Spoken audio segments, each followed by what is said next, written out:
Hello student, I am Priya and welcome back to my channel. Now we will solve question number 1 of exercise 10.1 algebraic expression का. ठीक है, तो question number 1 क्या कहता है? Get the algebraic expression in the following cases using variable, constant and arithmetic operation. ठीक है, आपको ये स्टेटमेंट दिए हैं. ठीक है, इसका आपको क्या करना है? एल्जेब्रिक एक्सप्रेशन बनाना है. ठीक है, एल्जेब्रिक एक्सप्रेशन बनाना है using variable, constant and arithmetic operation. और उस एक्सप्रेशन में आपको वेरिएबल्स यूज करना है, कांस्टेंट यूज करना है और अरिथमेटिक ऑपरेशन यूज करना है. तो पहले तो हम ये जानेंगे कि वेरिएबल्स क्या होते हैं. वेरिएबल्स जैसे कि जो लेटर्स में होते हैं, like A B C D X Y Z, ये सारे क्या होते हैं? वेरिएबल्स होते हैं. कांस्टेंट क्या होते हैं? कांस्टेंट जैसे 5 हो गया, 6 हो गया, 3 हो गया. मतलब कांस्टेंट वो होता है जो फिक्स रहता है, इसकी वैल्यू चेंज नहीं होती है, ये हमेशा फिक्स ही रहेगा. लेकिन जो वेरिएबल्स होते हैं इनकी वैल्यू चेंज होती रहती है. ठीक है, like X Y Z A B C D, इनकी वैल्यूज चेंज होती रहती है और कांस्टेंट की वैल्यू नहीं चेंज होती है, उनकी वैल्यू फिक्स होती है. और अरिथमेटिक ऑपरेशन का मतलब होता है प्लस, माइनस, डिवाइड, मल्टीप्लिकेशन. तो ये होता है अरिथमेटिक ऑपरेशंस. ठीक है, तो अब हमें वेरिएबल, कांस्टेंट, अरिथमेटिक ऑपरेशन ये सब यूज करके हमें ये जो स्टेटमेंट्स दिए गए हैं, हमें इनका एल्जेब्रिक एक्सप्रेशन बताना है. ठीक है, तो पहला पार्ट क्या है? Subtraction of z from y. ठीक है, हर एक स्टेटमेंट को आप जो है अच्छे से पढ़िएगा, कई बार पढ़िएगा, तब जाके आपको समझ में आएगा कि उसमें क्या कहा जा रहा है. तो पहला पार्ट क्या है? Subtraction of z from y means आपको क्या करना है? y में से z को सब्ट्रैक्ट करना है. ठीक है, y में से z को सब्ट्रैक्ट करना है. ठीक है, तो ये हो गया subtraction of z from y में से z को सब्ट्रैक्ट करना है. Next, 1/2 of the sum of the number x and y. ठीक है, हमें जो नंबर्स है x और y, ठीक है, जो नंबर्स दिए x और y, इनका सम करना है, मतलब इनको ऐड करना है. और उसका क्या कह रहे हैं? 1/2 of the sum of the number x y. तो x और y जो हम सम करेंगे उसका हाफ हो जाएगा. ठीक है, sum of the number x and y क्या हुआ?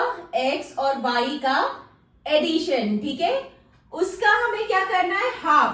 1/2 of the sum of the number x y. तो इसका हमें जो हम एक्स वाई का सम करेंगे, मतलब एक्स वाई को हम ऐड करेंगे, उसका हाफ. ठीक है, तो ये हो जाएगा एक्सप्रेशन. तो आप अगर स्टेटमेंट पढ़ेंगे, बार बार पढ़ेंगे, तो आपको क्लियर हो जाएगा कि आपको क्या करना है. ठीक है, अब the number z multiply by itself. ठीक है, कोई नंबर है z, वो खुद से ही मल्टीप्लाई हो रहा है. ठीक है, तो ये हो जाएगा z इंटू z क्या हो जाएगा? z².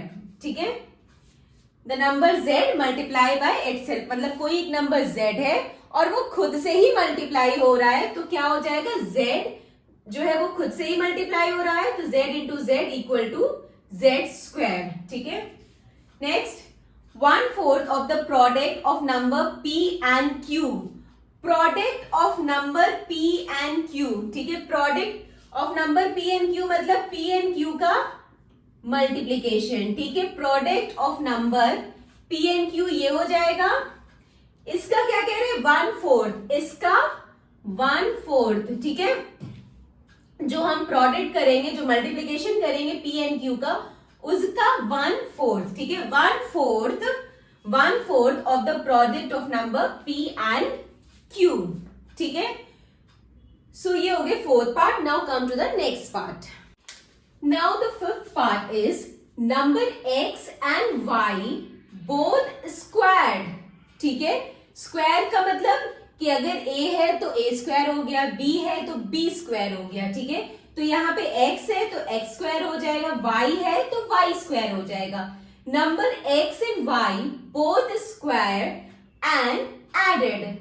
नंबर x और y दोनों को पहले क्या किया गया है, स्क्वायर कर दिया गया है, ठीक है। x का x स्क्वायर हो गया, y का y स्क्वायर हो गया, देन उसके बाद उन्हें ऐड कर दिया गया है, ठीक है। Number x and y both square, ठीक है।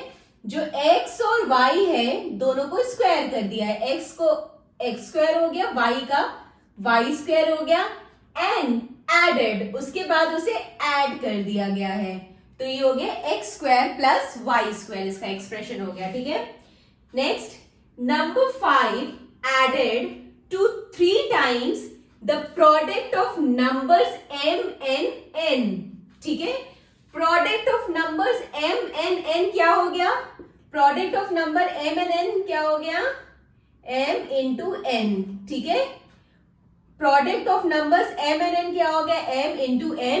इसमें क्या हो रहा है, number 5 added to 3 times the product of m and n, m और n का 3 टाइम्स कर देंगे, उसमें क्या हो रहा है, 5 जो है वो ऐड हो रहा है, ठीक है। नंबर 5 एडेड, नंबर 5 ऐड हो रहा है to 3 times the product of m and n, ठीक है। m और n का जब हम प्रोडक्ट लेंगे और उसका जब हम 3 टाइम्स कर देंगे तो उसमें क्या हो रहा है, 5 ऐड हो रहा है, ठीक है। तो आप इसको ऐसे भी लिख सकते हैं या आप इसको ऐसे भी लिख सकते हैं, 5 प्लस 3mn, ठीक है। दोनों वेज जो है करेक्ट है, ठीक है। अब next product of number y and z subtracted from 10, ठीक है। किस में से सब्ट्रैक्ट हो रहा है, 10 में से। आपको ये देखना है कि पहले सब्ट्रैक्ट किस में से हो रहा है। Product of number y and z subtracted from 10, 10 में से सब्ट्रैक्ट हो रहा है क्या, product of number y and z, product of number y and z, ठीक है। मतलब 10 माइनस y इंटू जेड, ठीक है। तो आप इसको 10 माइनस y इंटू जेड भी लिख सकते हैं या फिर आप 10 माइनस वाई जेड भी लिख सकते हैं। दोनों वेज जो है करेक्ट है, ठीक है। 10 माइनस वाई इंटू जेड या 10 माइनस वाई जेड, ठीक है। अब हम आते हैं लास्ट पार्ट में। Sum of the numbers a and b subtracted from their product, subtract करना है किससे, उसके प्रोडक्ट से। जो नंबर्स a and b है इनका सम जो है, ठीक है, जो नंबर्स a and b है इनका जो हम सम करेंगे उसे हमें सब्ट्रैक्ट करना है इसी नंबर के प्रोडक्ट से, ठीक है। सम ऑफ देयर प्रोडक्ट, ठीक है।